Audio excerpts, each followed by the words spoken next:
Actually, kaya pa naman ng tape eh. Kaya pa ng tape. Kaya pa ng tape? Kaya pa yan. Tingnan mo, buksan mo. Paano tape yan, Paco? Kinagilig ka lang eh. Abay, Spider-Man. So ito na mga sir, almost araw-araw tayo lagi na nakaka-receive ng kung kaya ba natin gagawin yung mga basag na LCD po na TV po. Kung yun nga po, kung kaya natin gawa ng solusyon. So ito po, gagawin ko na pong video na to para isa lang kong sagutan para maibigay ko po yung link sa mga susunod pa na mga magtatanong kung kaya ho ba ng technician po na gagawin yung isang TV. So ito po, meron po akong video dyan na parang reaction video. Panoorin nyo na lang po para malaman nyo kung kaya pa ba ng technician gagawin, or yun nga po, panoorin nyo na lang po. So yun mga sir, sa 6 years ko nang gumagawa ng LED TV, halos araw-araw po yun yung trabaho natin, yun yung ginagawa natin sa araw-araw na ginawa ng Diyos. Yun po yung repair natin araw-araw. Scroll down nyo lang po yung aking profile, yung aking page is in the electronics, kung ilang taon na po tayong gumagawa ng LED TV. So yun nga po, didirektahin ko na, didiretsuhin ko na kayo para sa akin or worth it pa ba ipapagawa yung basag ninyong TV pagka naka 1 year lang po, hanggang 1 year lang po mga sir. Pagka lumampas na ng 1 year, mga 2 years na pataas, hindi na siya worth it ipapagawa. Pero lang kung mag-agreement kayo ng technician kung kasama yung backlight na ipapagawa, kung isasabay, pero syempre mag-additional yan sa presyo. Kasi ako pagka nakita ko na tinatanong ko muna yung customer kung nakailang years na ba yung TV, pagka sinagot ako ng mga 1 taon na mahigit, dinidirect ako na hindi na po ako nagpapalit ng ganyan, kasi nga po mapapamahal lang kayo, mapapagastos lang kayo.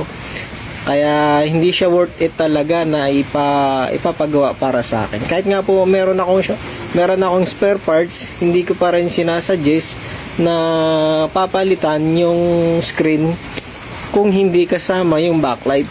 Yan, kasi po yung backlight po importante kasi pag hindi yung pinalitan, ang pangalawang sira nun or ang susunod na sira is backlight naman. So sasakit lang yung ulo ng customer. Yung iba kasi walang pakialam. Pagka kabit ng panel, syempre magbibigay yan ng warranty, mostly 3 months lang talaga.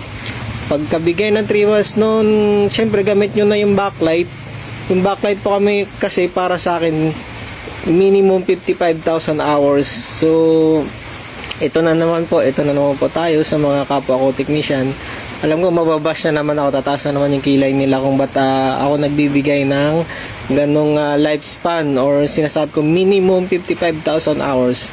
Hindi lang po ako nagsasabi niyan, dito po sa huling video papakita ko sa inyo na i-insert ko dyan na sinasabi na rin ng Google kung ilang lifespan ng LED TV, kung ilang lifespan ba ng backlight ang meron ang LED TV. Hindi ko lang po mahanap sa bawat pyesa or sa bawat backlight kung ilan yung, alam ko may binibigay yung manufacturer kung ilan yung lifespan ng kanilang backlight. Bawat manufacturer sa China, sinasabi nila, o sa bawat company ng TV, sinasabi nila kung ilang, minsan nandyan din po sa manual, nilalagay nila kung 100,000 hours ba yung lifespan ng kanilang backlight or hindi. Depende po yon. Minsan pag pumunta kayo sa mall, tingnan nyo or interview nyo yung nagbebenta kung ilan ba yung lifespan yan ng kanyang backlight. Minsan po sinasabi na dyan ng 100,000 hours, 150,000 hours, para din siyang projector, may lifespan po yung kanyang backlight. So eto po, i-insert ko sa huling video para maniwala talaga kayo na hindi lang po nagsabi na may lifespan talaga yung backlight. Tsaka yung Google na rin po mismo nagsabi.